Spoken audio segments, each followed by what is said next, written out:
Сәлеметсіздер ме 9 сынып оқушылары? Бүгін біз 28-ші нұсқаның В бөлімін талдайтын боламыз.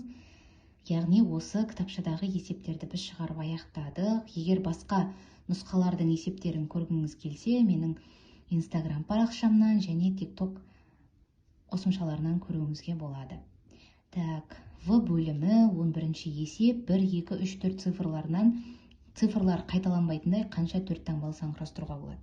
Ең оңайы ұяшық тәсілі. 4 таңбалы сан десе сіздер 4 ұяшыққа бөлесіздер. Цифрлары қайталанбайтын, яғни бірінші орынға берілген 4 санның біреуін аламыз. Яғни бізде 4 таңдау бар. Цифрлары қайталанбайтын болғандықтан екінші орынға 3 таңдау. Үшінші орынға 2 таңдау, соңына тек қана бір цифр қалады. Осылардың барлығын көбейтетін болсақ, бізде 24 шығады. Олай болса, 24 сан құрастыруға болады. 12-ші есептеңіз. Біз бұлай етіп жазып аламыз. 8-ді 4 көбейту 2 түбір астында, көбейту түбір асты 5, 10-ды 2 көбейту 5 түбір астында, 16-ны ол 4-тің квадраты 4-тің өзі шығады. Тең болады. 4-тен 2 шығады, 2 түбір асты 5, көбейту түбір асты 5, көбейту, түбір асты 5 емес, мұнда 2, 2 түбір асты 2, мұнда 2 түбір асты 2, көбейту түбір асты 5 деп жазаламыз. Бөлімі 4. Түбір асты 5-ті түбір асты 5-ке көбейтсек 5 болады. 2 көбейту 5, көбейту. Түбір асты 2-ні түбір асты 2-ке көбейтсеңіз 2 болады. Сонда мұна 2 мен 2 көбейтіліп 4 болады. 4 пен 4 қысқарып кетеді, нәтижесінде тек қана 5 шығады. Келесі 13-ші есеп. Түбір асты 111 санынан аспайтын ең үлкен натурал санды табыңыз. Түбір асты 111-ден аспайтын. Квадраттаймын.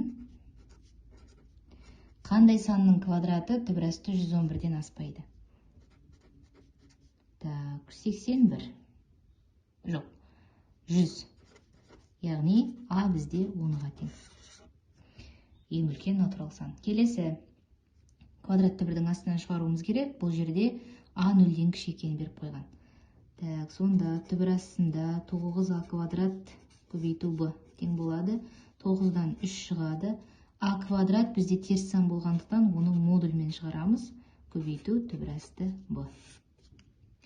Келесі салыстыр. Түбір асты 13 үлкен бе, әлде 3,5 үлкен бе? Түбір асты 13-ті квадраттайтын болсам 13. 3,5 дегенді мен бұлай етіп жазайын. 2-ден 7. Квадраттасам 4-тен 49. 49-ды 4-ке бөлемін.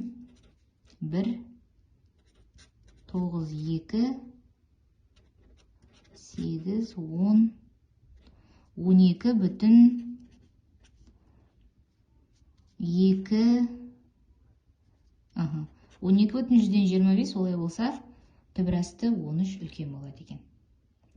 Келесі 14-ші есеп. Өрнектің мағынасы болмайтында x-тің барлық мәндерін табамыз.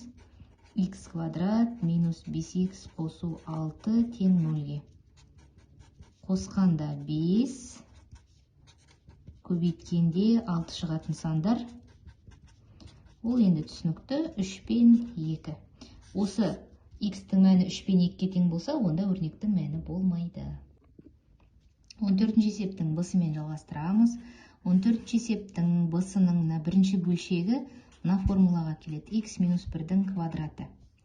Так, бөлімі x минус 5, x плюс 5-ті береді. Бөлуді көбейтуге алмастырамын. Олай болса, бөлшектің алдымен бөлімнің орындарын ауыстырамын. X минус 1, мұнда ортақ көбейткіш x, x қосу 5. Сіздер емтиханда отырғандықтан барынша уақытты үнемдеп және есепті тиімді жолмен шығаруға тырысыңыздар. X қосу 5 пен x қосу 5-ті қысқартып жіберемін, қысқартамын. Сонда бізде қалады x минус 1 бөлімінде x азайту 5. 15-ші есеп бізде тізбек берілген. Минус 22,5, минус 21, тағы сол сияқты. Тізбектің келесі мүшесін табыңыз, 11-ші мүшесін табыңыз. Бұл жерде енді арифметикалық прогрессияға келеді. Себебі бірінші мүшесі минус 22,5 болса, екінші мүшесі минус 21, д-ны табу үшін минус 21-ден азайтамыз, сонда мына плюс болып кетеді. 22,5-ті.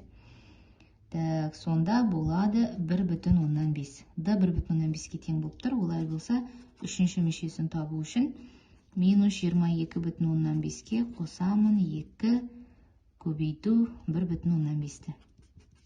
Минус 22,5 қосу 3 тең болады.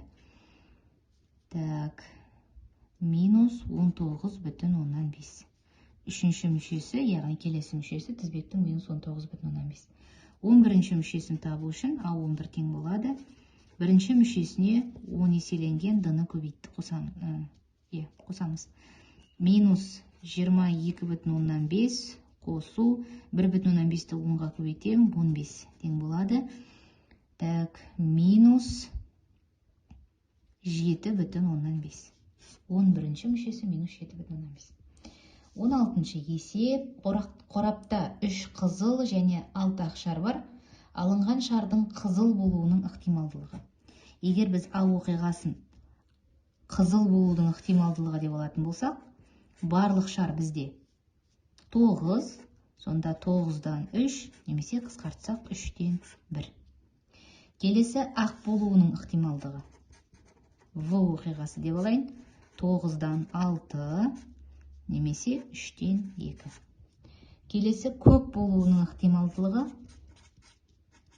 Барлығы 9, көк шар жоқ, олай болса ықтималдылығы 0-ге тең.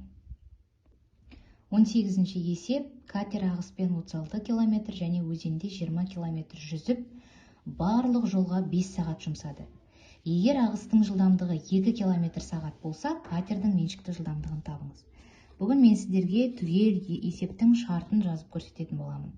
Емтиханда міндетті түрде есептің шарты мен берілген жазып, шешуін, жауабына дейін толық жазуыңыз керек. Ағыспен, яғни бірінші жүрілген жол ол 36 км. Өзенде екінші жүрілген жол 20 км. Барлық жолға кеткен уақытты Т деп белгілейміз 5 сағат. Және ағыстың жылдамдығы беріліп тұр, ол 2 км сағат. Табу керек катердің жылдамдығы. Оңай болу үшін X деп алайық.